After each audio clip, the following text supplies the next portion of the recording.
Alrighty.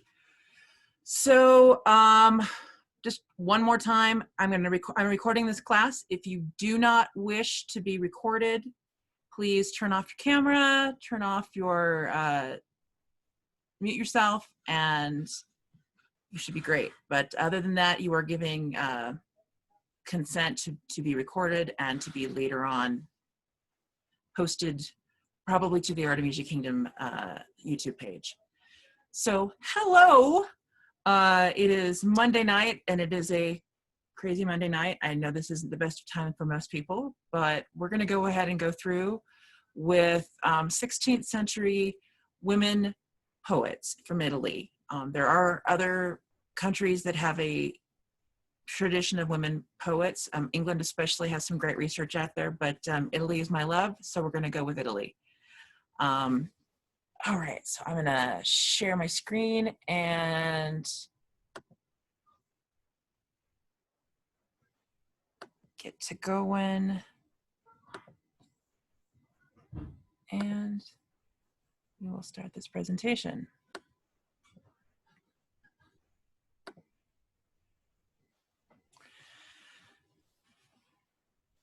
So this right here is actually a monument to Italian women poets, and it was published in the 16th century. As you can see, there's a few there, which is actually quite encouraging. We're going to talk about a few of them. And what I've done is made it so I'm going to present about one poem from each, not because they didn't have deep and amazing amounts of poetry and such, but mostly because I want to show that there are a lot. These are all, every one of these have at least one published during their lifetime. Not all have a lot of surviving output, but every one of these women was a published poet, well known.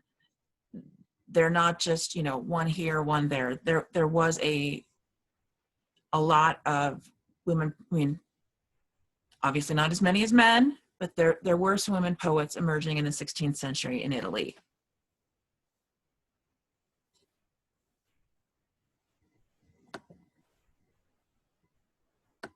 So first of all, I'm going to give you just a little bit, because why would I have any interest in 16th century Italian poets? I have a lot of interest in 16th century Italian poets because that is exactly what my persona is. She is a poet in the 16th century, working with, it's one of my major interests is the Venetian printing industry. And part of that is because my persona would have been part of that.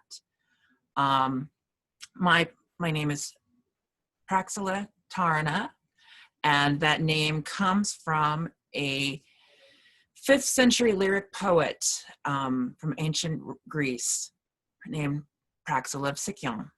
She is known as one of the 12 immortal muses, right up along there with Sappho. Not a lot of her output remains, but we do have a few little bits and pieces, including the fact that she had her own meter. It was a brachycatalic ionic trimeter. Yeah, I've tried writing one of these poems once. It is a serious pain to try to maintain, but it is interesting in it that is a stressed, unstressed, unstressed, stressed, unstressed, unstressed, stressed, unstressed, unstressed, stress, unstressed, stressed, unstressed, in order to get the different feet to make that particular meter.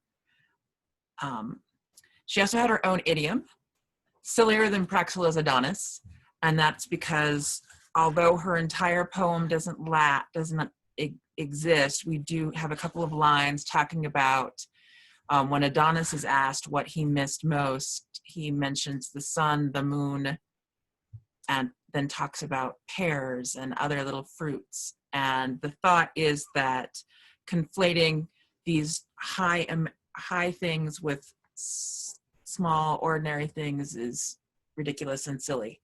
I don't agree, but nonetheless, so my persona was named after a Latin poet, and that is something that was happening when in the 16th century, when humanism comes back and the Renaissance and neoclassical things are happening. And so this is one of my major reasons for creating my persona as she is. And so 16th century Italian women poets are a major interest for me. And I started reading them quite a few years ago. So just a little bit of before we get to the individual poets, first of all, why was there a rise of poets, female poets in the 16th century? There's a couple of thoughts. One is that there's not necessarily more, but they're much more accessible. They're printing, they're putting their things out there. And that is certainly part of it. It is certainly part of what's happening is that the individual writers are more accessible because we're not just working in manuscript, things are being published. There's also a suggestion that it comes from the rise in female literacy. Female literacy in the 16th century Italy was approximately 13%. Male literacy was 33%, but 13% is in fact a rise. It has increased. There is more. That's a bigger number. It seems like a tiny number to us, but it is a bigger number. We also have, in the 15th century, some beginnings of female classical education. What I mean by that is it is a classical education. It is not just a woman sort of kind of learning to read or having her brothers tell her what his classes are. But actually, some women are being educated. Not a lot, but it is starting to rise in the 15th century and continuing into the 16th century. We also have things like Tagliente puts out a book of, he has several books that are kind of how-to books. One of them is on calligraphy. Several of them are how to write letters. One of them is a how to learn to read, and it is specifically aimed at women and servants. So a lot of this is coming from the publishing industry. We also have the rise of humanism and the salon culture, where people are getting together to talk about philosophy, to talk about education, to talk about ideas, and women are part of that. Not all women, a lot of noble women, a lot of courtesans, but they are part of that. There's also the popularity of Petrarch and other writers like Dante, and additional writers who are beginning to write in Tuscan, in vernacular Italian, rather than in Latin, which requires less education. So these are some of the thoughts on why women writers might be increasing. Okay, we're gonna start with Laura Bottafari. This is a portrait of her. Well, it is considered it might be a portrait of her by Agnello Pranzino. It might not be a portrait of her. It doesn't necessarily, there's a lot of reasons it might not be a portrait of her, but it is often identified as her. And she was a friend of Bronzino. They have several sonnet cycles that were written where he wrote a sonnet, she wrote a sonnet in response, he wrote a sonnet, she wrote a response, and then he responded. They went back and forth. They had a lot of letters. They were definitely friends. So her having a portrait of him, and there was at least one portrait done of her by him. Whether this is that or not, we don't know. Bottafari was the daughter of a minor nobleman and a woman we know nothing about. She was legitimized by her father. Her first husband, she was widowed very early. Her second husband was the sculptor Bartolomeo Amanati. So she was part of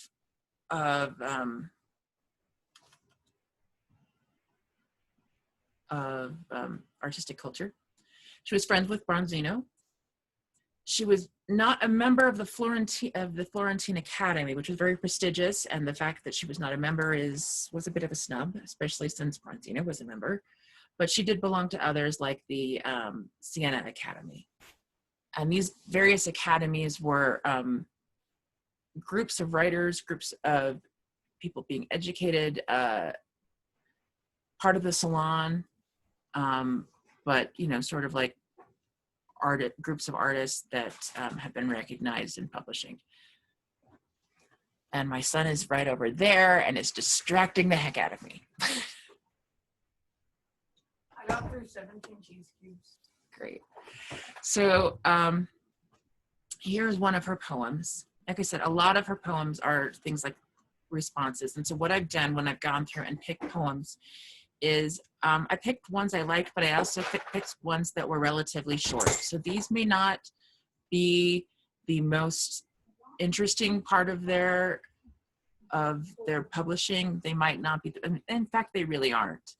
But they're just a little bit of a taste. My suggestion is, if you can, the University of Chicago Press put out an amazing series of books called The Other Voice in Modern Europe.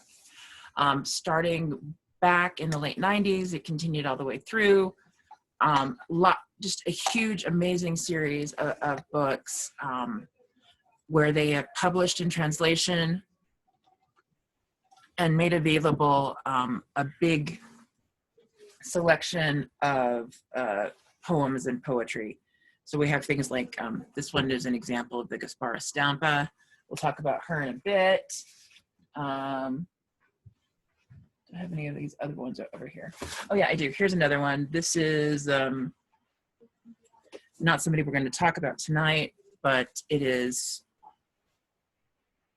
another part of the other voice in early modern Europe. This one is Cassandra Fedele, Letters and Orations.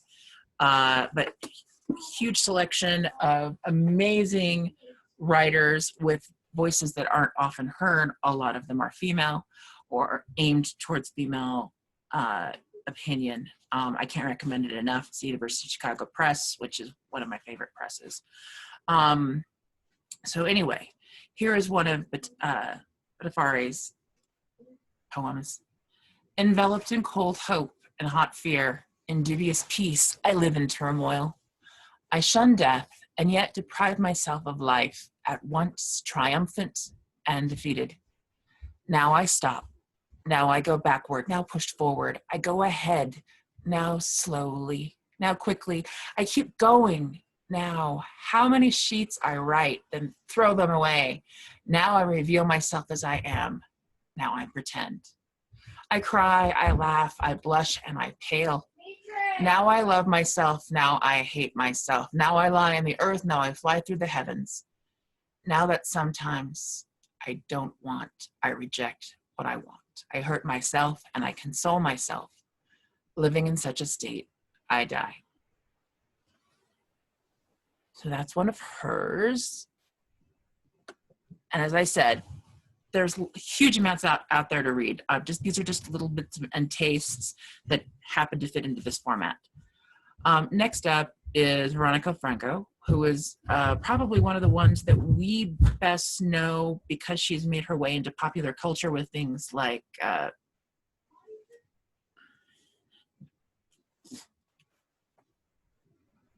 Courtesan. And I've completely lost the name of the movie, which is ridiculous because I love the movie. Anyway, so her dates are 1546 to 1591. She was a courtesan. Somebody's going to tell me the name of the movie, and I'm going to go, well, yeah, I'm an idiot. Dangerous Beauty. Yes, thank you.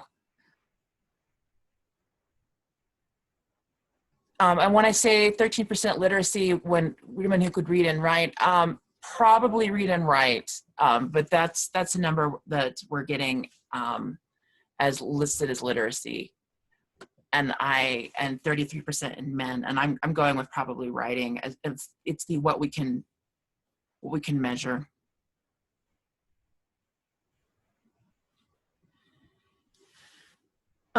So Franco, she published a collection of capitoli, which are, it's a poetry form, which is basically epistolary. So it's basically a letter. It's a back and forth. And there are 12 of those between her and different men, listed as it's a back and forth, and they're kind of imagined, but they also could have been written. And the first two editions, they're attributed, and in the third they are not, to a particular individual. So that published in 1575 is her Terza Rima. In 1580, she publishes her collected letters. She was the courtesan in residence, sort of the official hostess for Domenico Bagnet's salon. And she spent most of her life hosting that salon and bringing, "Hello, my child. I acknowledge you, but I am teaching a class and recording it. Thank you." So anyway, she was that. Here's one of hers. "Lying alongside of you tenderly, I would have you taste the delights of love that I know so well. I would give you such pleasure that you would find yourself satisfied and even more completely in love. I become so tender, so charming when I find myself in bed with a man who makes me feel loved and appreciated, that my pleasuring exceeds all former delights, and however tight had seemed the light knot of love, it becomes tighter still." She's fascinating and fabulous, and there are some amazing books out on her. The movie is based on, while still being quite scholarly, is The Honest Courtesan by Margaret Rosenthal. Fabulous book, and definitely recommend, and a great starting place on 16th century culture. Next up, we have Vittoria Colonna. She was the Marchesa di Pescara. She married Francesco di Avalos, who was a major military leader under Charles V.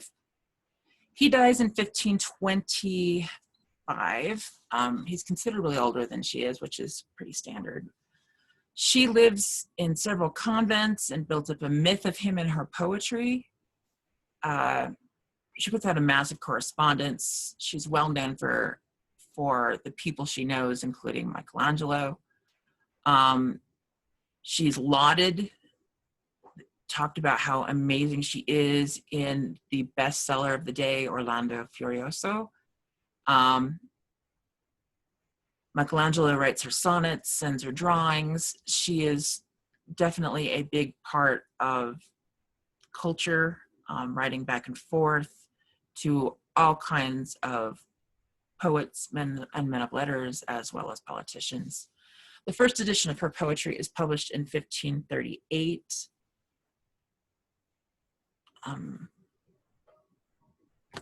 One of hers.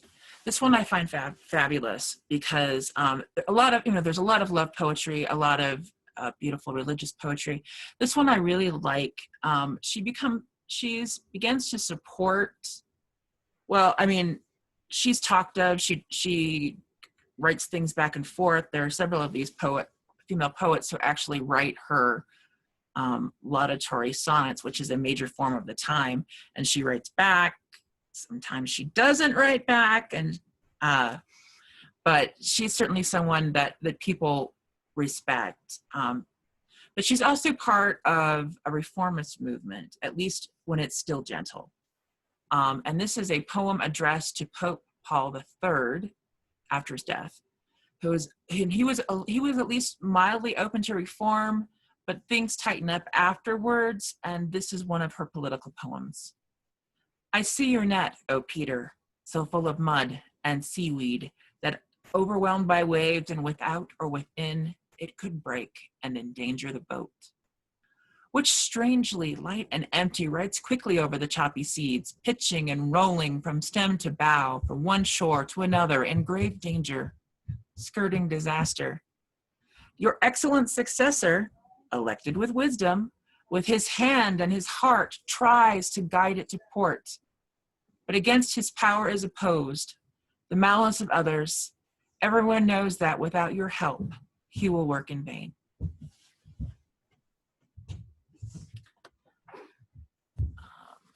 like I said, I really like looking at the wide variety of subjects. We have a lot of love poetry because that's considered to be a female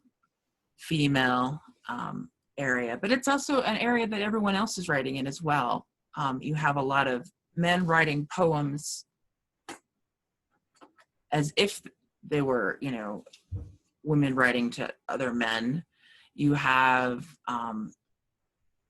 but you have other areas being looked at, other things being discussed.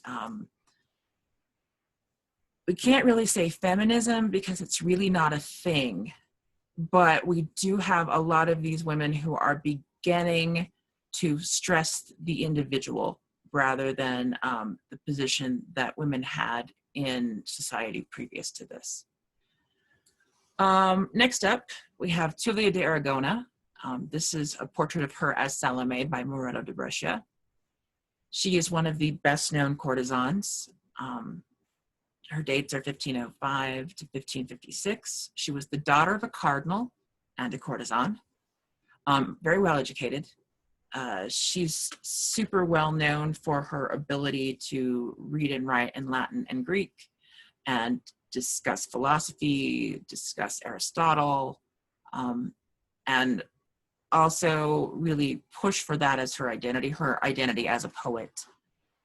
Obviously, she is a courtesan, but she has done some exciting things in the legal system in order to not be recognized quite that way. And the two poems I have of her actually address that.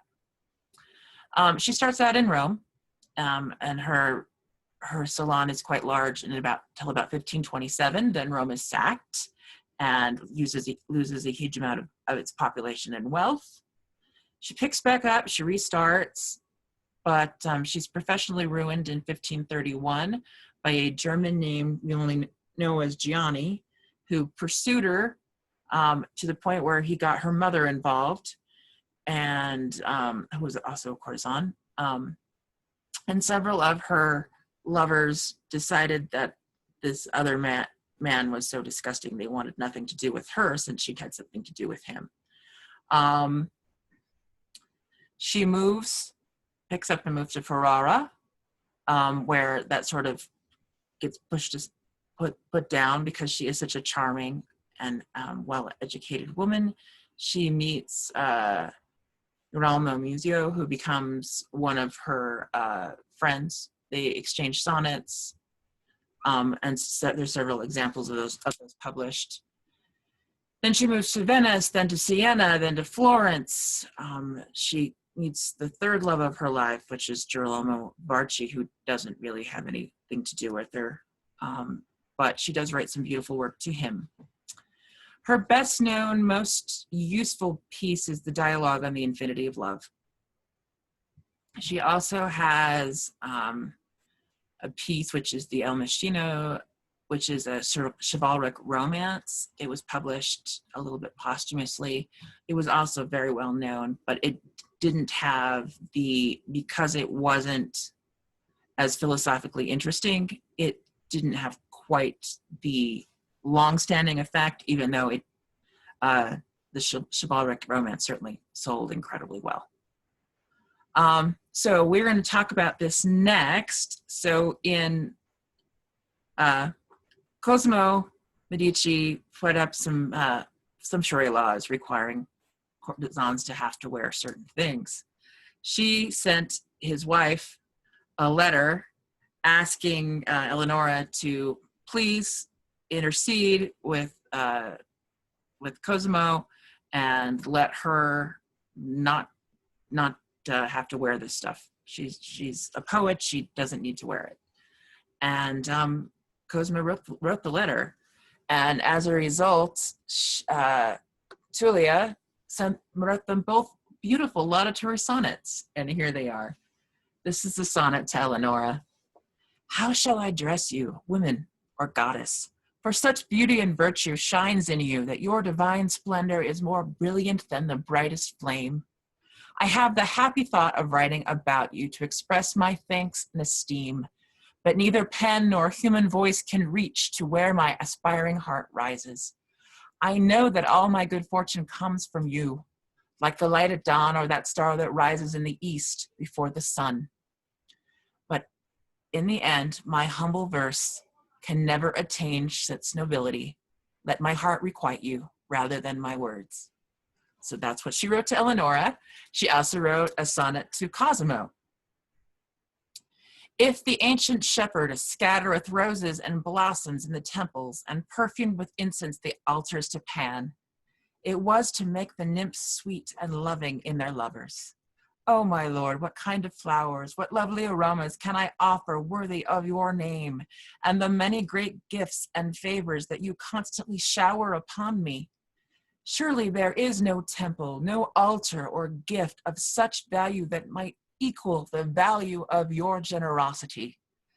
Thus, may your breast, where your virtue lies, be the temple, your wise heart the altar, my soul the sacrifice, if you will accept it. Oh man, I find these entertaining. I love reading them. I just they're fabulous. They're even better in Italian, but I don't read Italian well enough to really portray that, but they're so beautiful to listen to. If you are interested in these, and I should point this out as well, because this is a lot of where I'm getting these translations from. There is an amazing book. It is called Shining Eyes, Cruel Fortune, The Lives and Loves of Italian Renaissance Women Poets. And it is by Irma B. Jaffe. The translations are Gernando Colombardo. And additionally, in addition to having the English translation and the Italian, there is also a CD along with it where you can listen to them speak the Italian, which is fabulous. As a performer, it's one of those things that I really am working on putting towards my my bardic performance, is being able to sound half as good in the translation. But definitely cannot say enough about this book, which is where I started being able to read some of this, and then moved on to the individual artists that I liked in the University of Chicago editions. So I'm just kind of moving along, but are there any questions? Anything I can answer?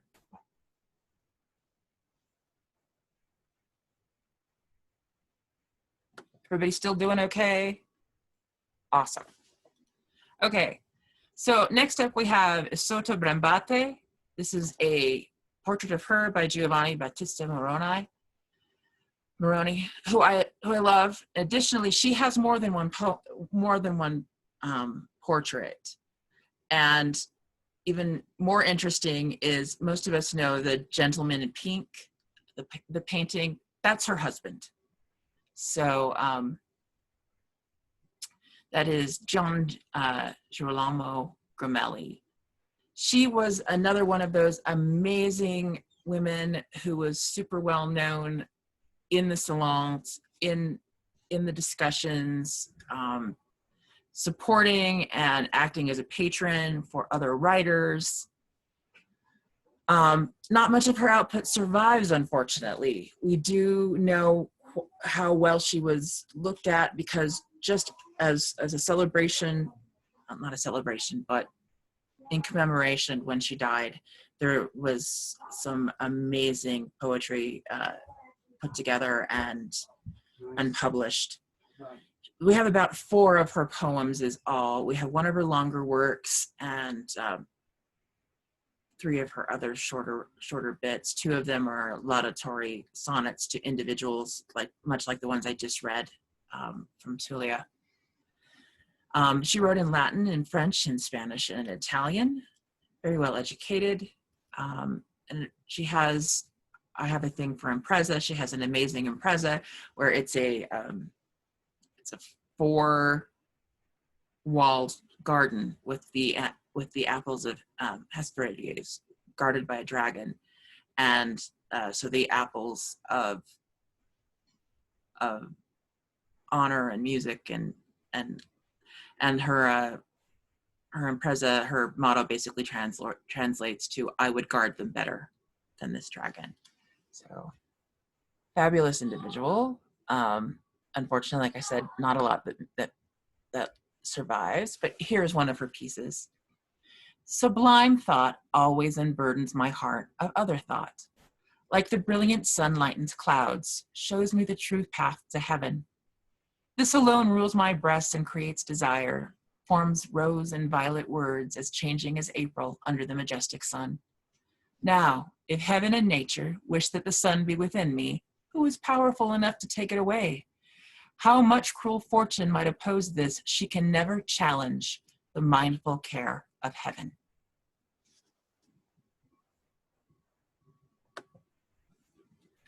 Alrighty, next we have Veronika Ganbara. This is a portrait of her by Antonio de Correggio. De Correggio, because she was the ruler of Correggio for most of her life. 1485 to 1550. She had a large salon called the Muses at her mansion in Bologna. She was the daughter of Count Gian Francesco Ganbara, married to Gilberto X, Count of Correggio. He died, and then she became the ruler in 1518. She was very well educated. She founded a literary academy about 2 years after the death of her husband. She wrote love poetry, political poetry. She was well known. Her opinion was asked quite frequently. She moved in about 1528 to the city of Bologna, where her brother was the governor. And some of her work was set to music, which is actually something that's happened quite frequently. But some of hers is quite well known.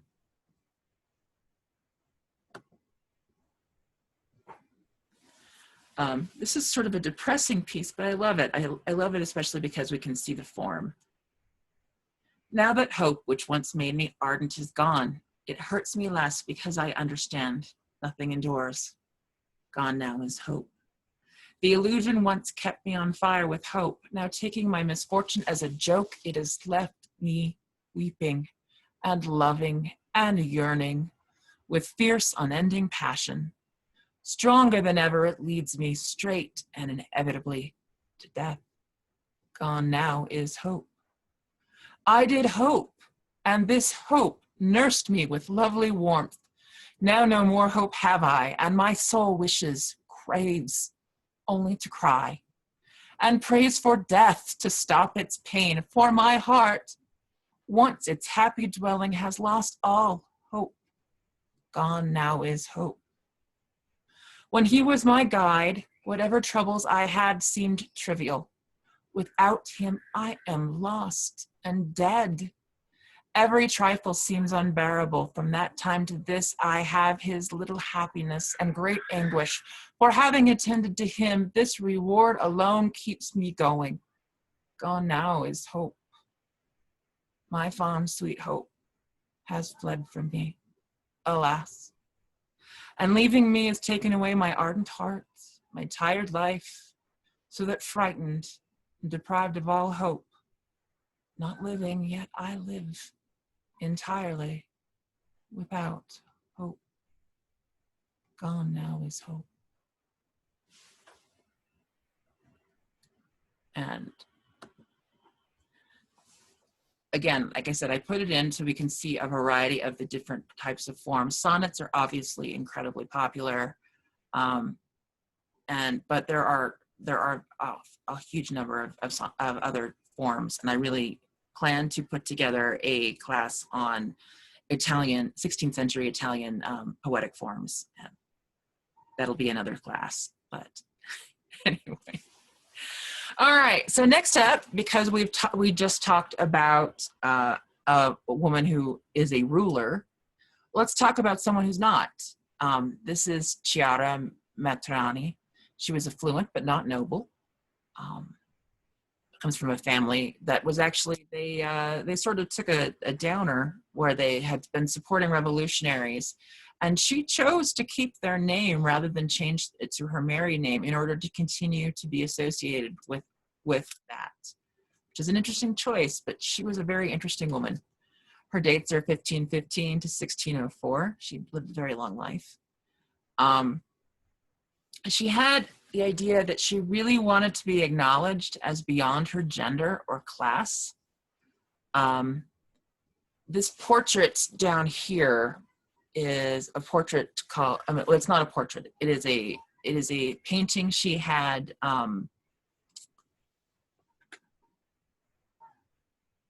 she commissioned to be put over an altar that she also commissioned. And it is a picture of Augustus and a Sibyl. And she wanted to have herself depicted as the Sibyl. So there she is in the middle of the picture.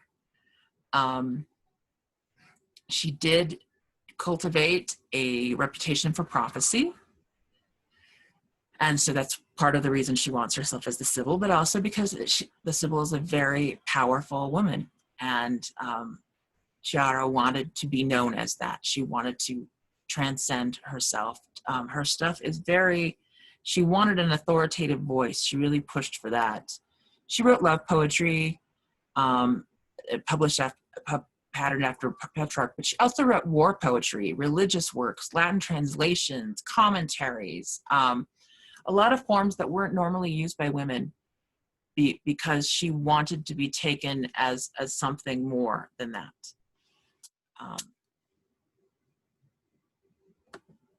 So this one is again, looking at that authoritative voice. She's taking the idea that she is that writer.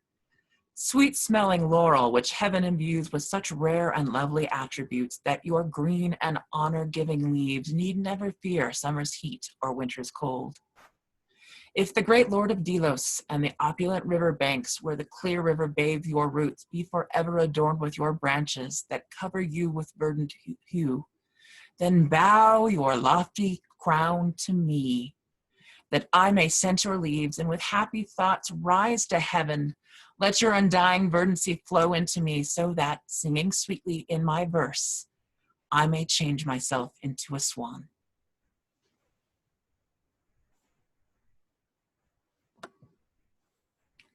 All right.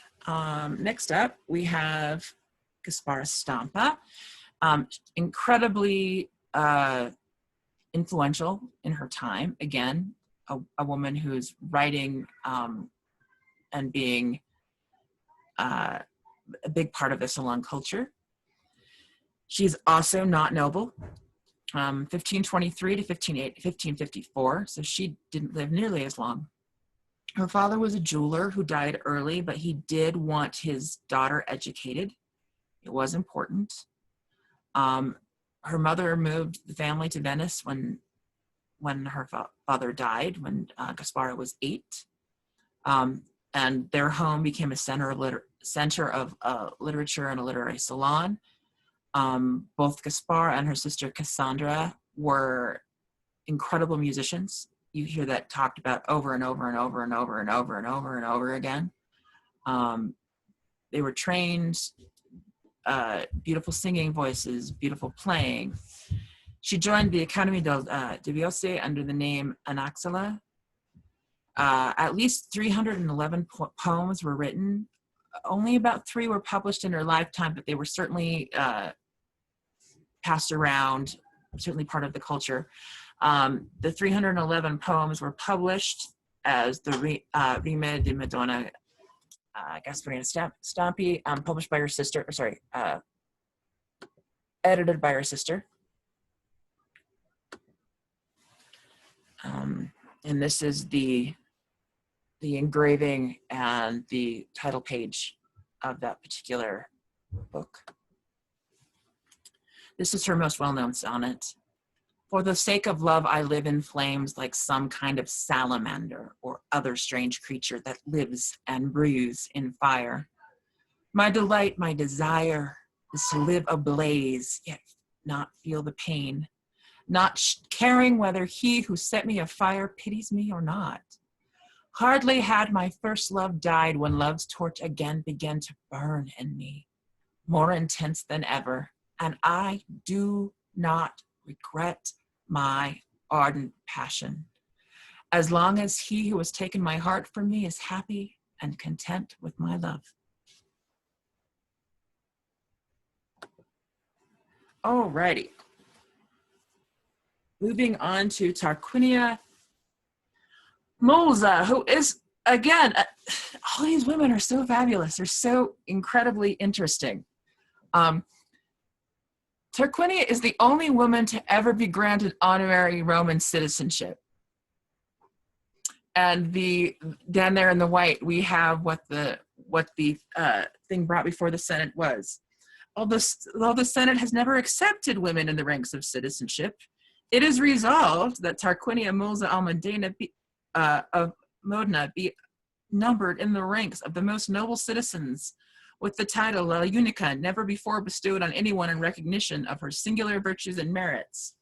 And then they go on to talk about her natural philosophy, and that's what this is the engraving underneath her is an amazing example, or a scientist, a musician, a poet, and she's all those things. She's an amazing woman. She's part of the Concerto del Donna in Ferrara, which is a group of women who play music, but more than that, they write music, they write poetry, they perform an incredibly fascinating, it's another one of those things it's another subject all on its own. And she is one of their tutors. She also plays the lute. She writes the music.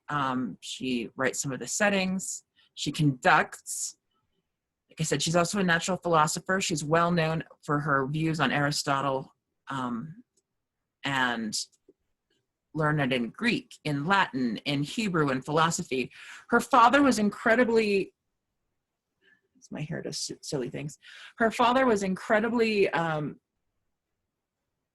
was incredibly important to him that she be educated, and she was educated as a result, the same as her brother, until she was 16, which is when he passed. Then she marries at the age of 18 to a really fascinating individual, Paolo Pacini, who she remains married to till I think she's 37, and he continues to really push her forward to continue her education, to continue to write, to continue to do all these things. And he's this incredible supporting individual. We don't know a lot about him, but I really would like to know more. She's a lady in waiting in Margarita Gonzaga de Este's court. At the end of her life, not quite the end, but she's in her late 50s when she's banished for fraternizing with a Flemish composer, since she's a noble woman and he is not noble. There's also thoughts that she may have been banished because she was also acting as a mistress for, but it's probably maybe be part of why she is part of the ladies in waiting.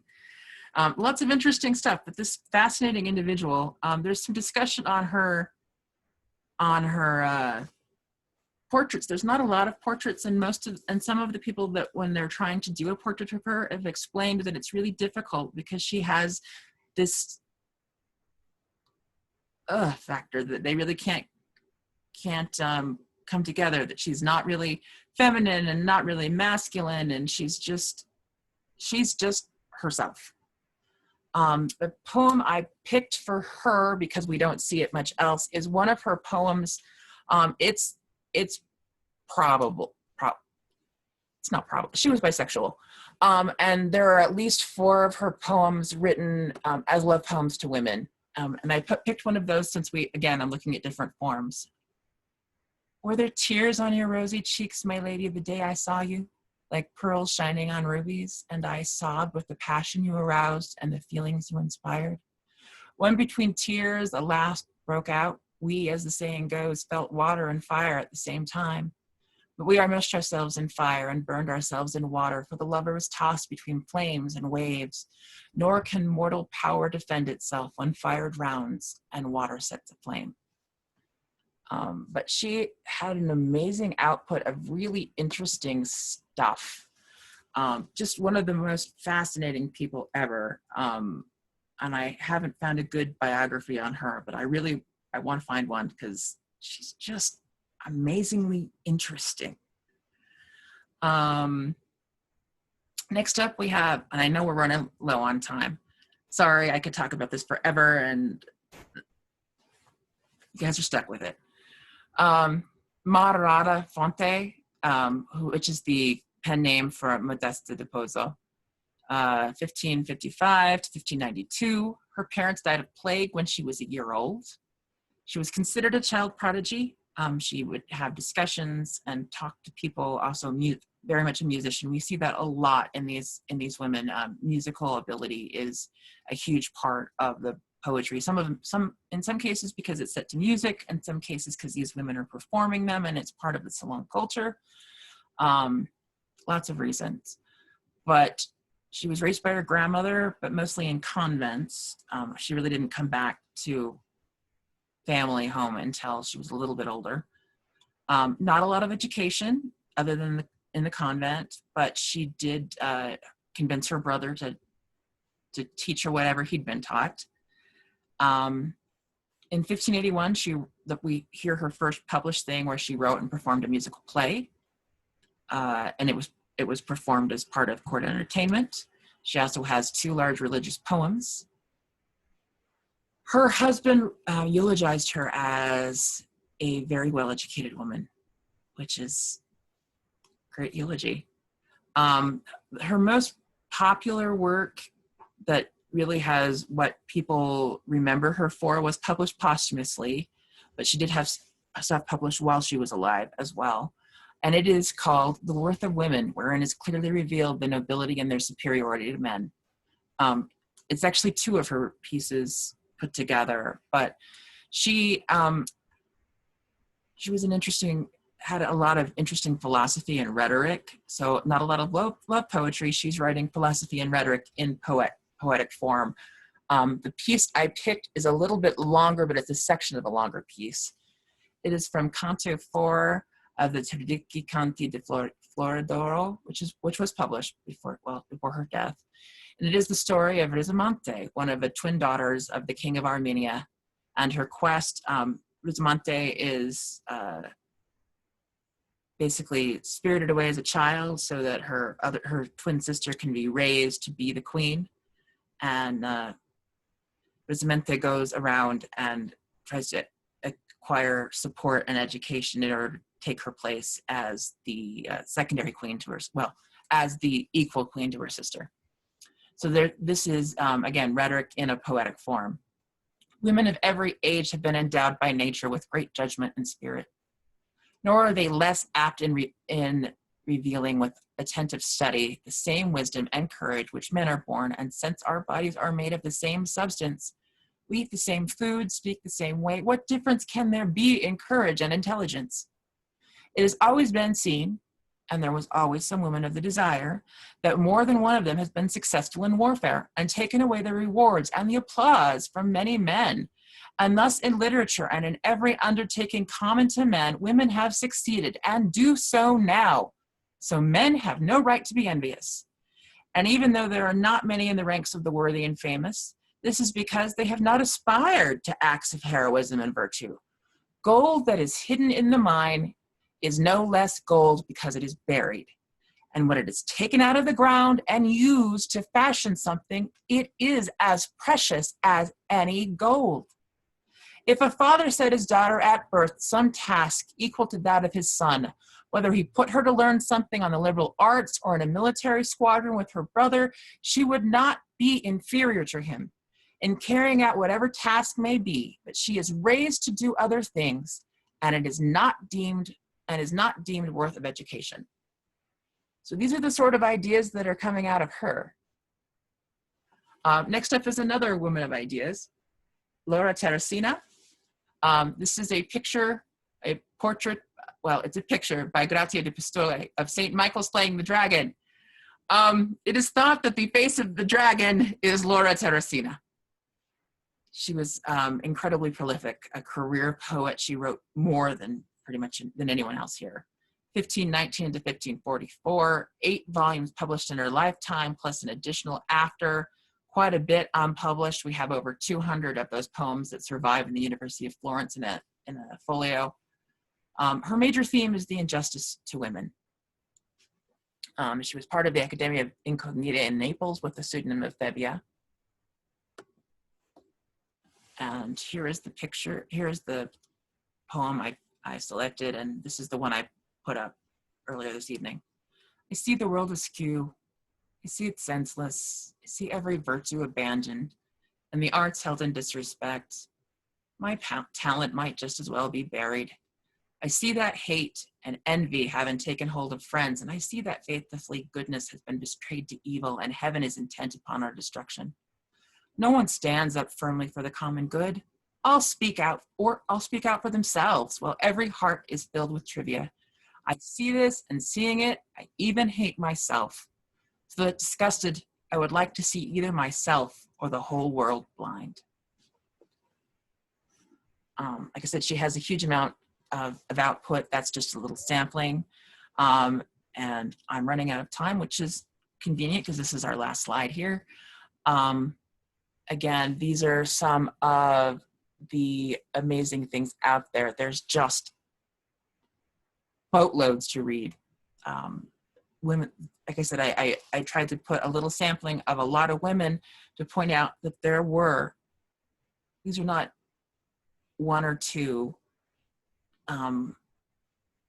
distant women on their own. They're part of culture. They're interacting with each other. They're interacting with other writers. And it's becoming a vibrant part of the culture, which is fascinating for me as we shift from the Renaissance into the early modern period. All right, are there any questions? Anything I can answer for anybody? Any places I can say, hey, go look at this? Anything at all, what can I do here?